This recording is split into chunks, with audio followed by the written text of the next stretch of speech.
Bonjour chers amis, ici Olga avec les perspectives astrologiques pour la semaine prochaine. Alors, la troisième semaine du mois de mars de cette année astrologique sera la finale, ce qui signifie qu'elle porte sur deux idées. D'une part, elle correspond à la pause, à l'interruption, au résumé, aux réflexions.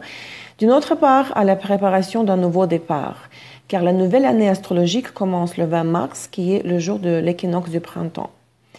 Néanmoins, la planète de l'information et de la communication, Mercure, entre dans le signe du Bélier déjà le 13 mars. C'est pourquoi nous pouvons voir une percée dans nos affaires à partir déjà de cette date. En d'autres termes, du 13 au 18 mars, beaucoup de contacts importants peuvent se créer. Nous pouvons commencer à travailler sur de nouveaux projets. Plusieurs d'entre nous voudront sortir enfin de notre cocon et commencer à communiquer avec audace avec le monde extérieur. Aussi résoudre les problèmes qui étaient suspendus jusqu'au présent. Il y a un gros désavantage tout de même dans le transit du Mercure par Bélier. Les remarques pointues, les mots irréfléchis peuvent sérieusement aggraver la situation dans les affaires, dans les relations personnelles et aussi dans la politique. La Lune entrera dans le signe de la Balance dans la nuit du 13 mars.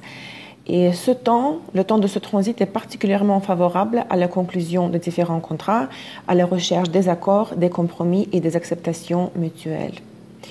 La période la plus difficile émotionnellement sera le passage de la Lune par le signe du Scorpion, depuis la matinée du 15 mars et jusqu'au soir du 17 mars. Tout ce qui est associé à l'argent des autres, aux dettes, aux prêts, peut avoir un mauvais tournant, par exemple une carte de crédit qui ne fonctionne pas. Ceci dit, il vaut mieux d'éviter toute dépense majeure, de surveiller le porte-monnaie et certainement de ne pas répondre aux provocations. Ces jours sont en revanche idéaux pour le nettoyage général de la maison, au bureau, ainsi que dans l'âme et dans la tête, pour la mise à jour de l'antivirus et des autres programmes de sécurité et de protection, pour l'identification des fragilités au niveau de la santé et pour le renforcement du système immunitaire. Également, pendant la lune en Scorpion, il est bien de faire les séances de voyance et de commander les prévisions astrologiques. Vendredi le 17 mars, nous verrons la formation de l'aspect tendu du carré Soleil-Saturne, dont les effets vont durer environ du 14 au 19 mars. Cet aspect provoque les retards, le non-respect des délais, en particulier dans la construction, de divers blocages et arrêts. Son impact peut également donner le manque d'énergie et de ressources, les difficultés dans la compréhension mutuelle, en particulier pour les signes de Poisson, Sagittaire et Lion. Il est nécessaire de prêter une attention particulière à la santé. Cela concerne surtout ceux qui ont des problèmes avec les vaisseaux sanguins, avec la basse pression artérielle et le cœur. Durant cet aspect, un déclin général de la santé est possible. On peut ressentir l'apathie, il peut avoir la sensation de malaise ou de faiblesse, ainsi que le sentiment de la solitude. Donc, il est très important ce jour-ci de renforcer notre système immunitaire en s'habillant chaudement et en évitant les environnements froids. En même temps, cet aspect favorise le travail sérieux et qui est fait en solitaire. Samedi, le 18 mars, Mercure crée la conjonction avec Vénus en Bélier. Et durant l'impact de cet aspect du 17 au 19 mars, nous pouvons voir revenir les anciennes connaissances. Des accords importants peuvent être aussi conclus, en particulier dans la vie des béliers, des taureaux et des balances. Comme nous le savons tous, Vénus continue sa phase rétrograde dans le signe du bélier, ce qui risque de provoquer des problèmes dans les relations, telles que les séparations, des conflits, même les divorces, et les complications de santé touchant les reins.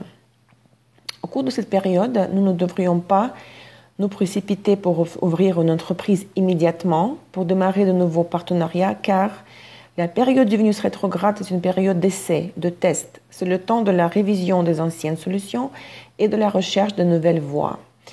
Nous pourrions faire par exemple des travaux de réparation, modifier le design de notre site web, reconsidérer notre style vestimentaire. Les nouvelles relations amoureuses et les nouvelles collaborations démarrées durant la phase du Vénus rétrograde ne verront le plus probablement pas l'évolution dans le futur. Nous nous souvenons aussi que Mars est entré dans le signe du Taureau le 10 mars et donc nous a dirigés vers la solution des questions économiques. Il nous a motivés aussi pour les achats utiles pour la maison et le bureau.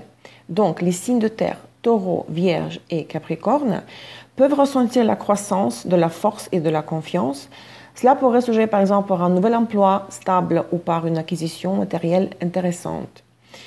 Le Scorpion, le signe opposé du Taureau, peut aussi vivre un bel élan et rencontrer les possibilités de nouveaux revenus, mais il est probable qu'il sera amené à jouer d'après les règles qui ne sont pas les siennes.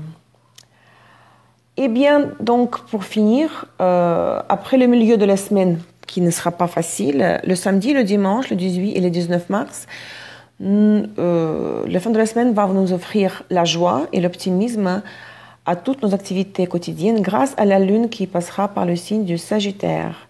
Ce transit nous aidera à développer les liens avec d'autres villes, d'autres régions, même d'autres pays.